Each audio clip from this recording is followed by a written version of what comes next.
فاكر لما قلتلك انه في 3 جواك بيخاطبوا 3 قدامك؟ طب يعني ايه الكلام ده؟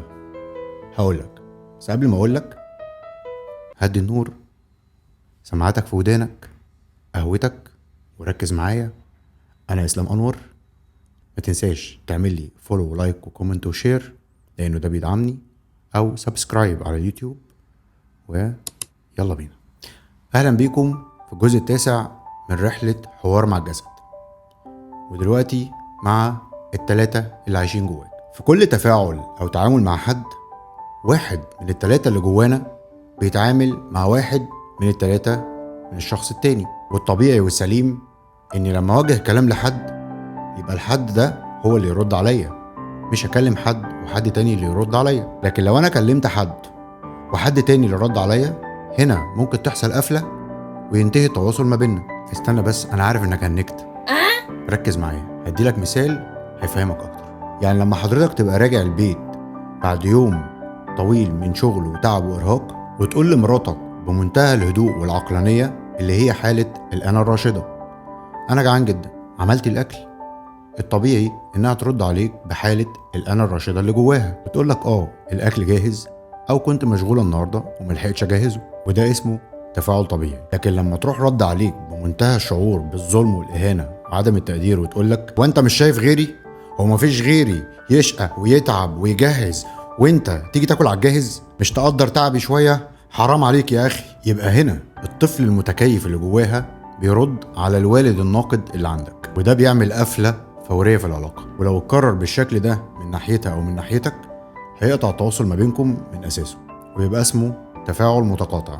لو انت طالب وبتمتحن امتحان شفوي، والدكتور بيكلمك بحالة الراشد، يسألك بمنتهى العقل سؤال بسيط، فالطبيعي انك ترد عليه برضو راشد ومنطقي وواقعي بالإجابة السليمة أو الغير سليمة. لكن لو رديت عليه وقلت له: معلش يا دكتور، أصل أنا ما ذاكرتش مادتك كويس ومش مستعد للامتحان، يبقى أنت كده بتستفز فيه وبكل وضوح الوالد الناقد. هتلاقيه بيرد عليك بمنتهى الغضب ويقول لك: طب خد الصفر ده يا حبيبي وامشي. لو ابنك بيكلمك بالطفل الحر اللي جواه وبيقول لك: ما تيجي تلعب معايا شوية يا بابا، هو ساعتها بيكون عاوز الوالد الراعي الحنين، واللي المفروض يرد عليه ويقول له: وماله يا حبيبي، يلا بينا. لكن اكيد مش عاوز الراشد بتاعك يقول له بمنتهى المنطق وبدون اي عواطف: انا مشغول ومش فاضيلك. يبقى مهم تعرف مين جواك بيتكلم او بيرد على مين جوه اللي قدامك، علشان ده ممكن يساعد جدا على التفاهم والتواصل لو اللي بكلمه هو اللي بيرد عليا، او يكون سبب في سوء التفاهم او قطع التواصل لو اللي بكلمه غير اللي توجه له الكلام. طبعا في نوع اهم واخطر من النوعين دول في التواصل، اسمه التفاعل الخفي.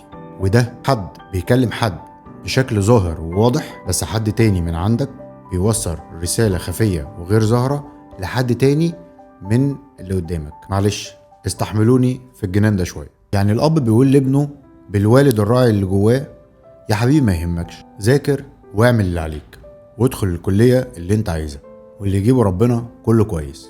بس انت من تحت لتحت بتقوله بنظرات عين وبتصرفات الاب الناقد: اوعى تدخل غير كلية طب. او الام تقول لبنتها بشكل واضح: اكبري بقى يا حبيبتي واتجوزي عشان نفرح بيكي. بس في نفس الوقت الطفل اللي جواها بشكل خفي بيقول لها: اوعى تكبري وتتخلي عني، اوعى تكبري وتسيبيني.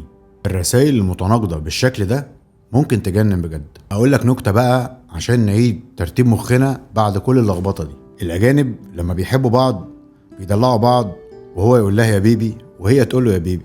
الطفل اللي جواه بيستدعي ويحضر ويخاطب الطفل اللي جواها، والعكس بالعكس. اما عندنا بقى تلاقي الحمامتين الحلوين اول ما يتجوزوا هو يقول لها يا ماما وهي تقول له يا بابا. عرفتوا احنا بنطلع من بعض ايه وبنستدعي ايه عند بعض؟ مهم كمان نعرف ان كل حالة من دول ليها مفتاح، وكل شخصية وليها مدخل. يعني لما يكون واحد قافش وزعلان وقرفان من نفسه وعايش حالة الوالد الناقد او الطفل المتكيف، لما تيجي تكلمه تعمل حسابك انك تخاطب فيه الطفل الحر، تهزر معاه، تزغزغه كده، يعني مش تقفش عليه وتلومه وتعبه وتكرهه في نفسه اكتر ما هو كارهه.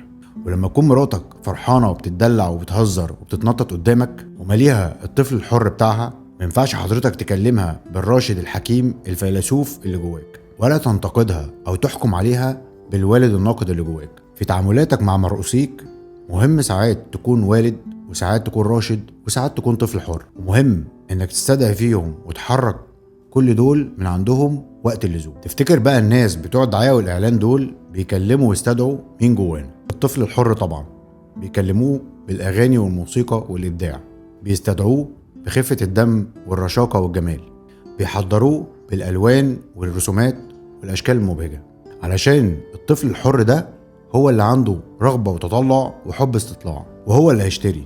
وده ما يمنعش طبعا ان هما ببعض الأوقات بيكلموا الوالد أو الراشد. في حاجتين مهمين قبل ما أخلص. أولا، ياريت تكون شفت انت علاقتك ايه بأجزائك الداخلية، عامل ايه مع الناس اللي عايشة جواك. حالات الأنا بتاعتك متفاهمة ومتناسقة وبتحب بعض وبتعرف تخرج امتى ومع مين، ولا انت في خناقة داخلية عنيفة، ولا فيها أجزاء نفسك كارهة بعض وانت رافض دي ومقاطع دي ونفسك تخلص من دي. قابل نفسك كلها بكل حالاتها وأحوالها، ولا مقسمها ومجزأها ومخليها حتت ملهاش علاقة ببعض. تاني حاجة، اسأل نفسك مين بيطلع من جواك وامتى ومع مين. شوف انت بتكلم مين في الشخص اللي قدامك، اعرف انت بتوصل ايه على المكشوف وايه اللي من تحت لتحت. اكتشف مين بيتكلم على لسانك. اتعلم عن نفسك واعرفها، واتعلم عن نفوس الآخرين واعرفها، علشان ده مهم جدا في أي علاقة صحية. بعد ما سمعنا الجزء ده من التلاتة اللي عايشين جواك، مستني منكم تجاوبوني على كل الأسئلة اللي أنا حطيتها لكم دي، ومستني أعرف إيه اللي استفدتوه من كل اللي قلته. وكمان عشان أنا استفيد، ما تنسوش تدعموني باللايك والكومنت والشير وسبسكرايب على اليوتيوب حياة سوية مع إسلام أنور. ويا رب أكون قدرت أفيدكم وكنت خفيف عليكم، والسلام عليكم.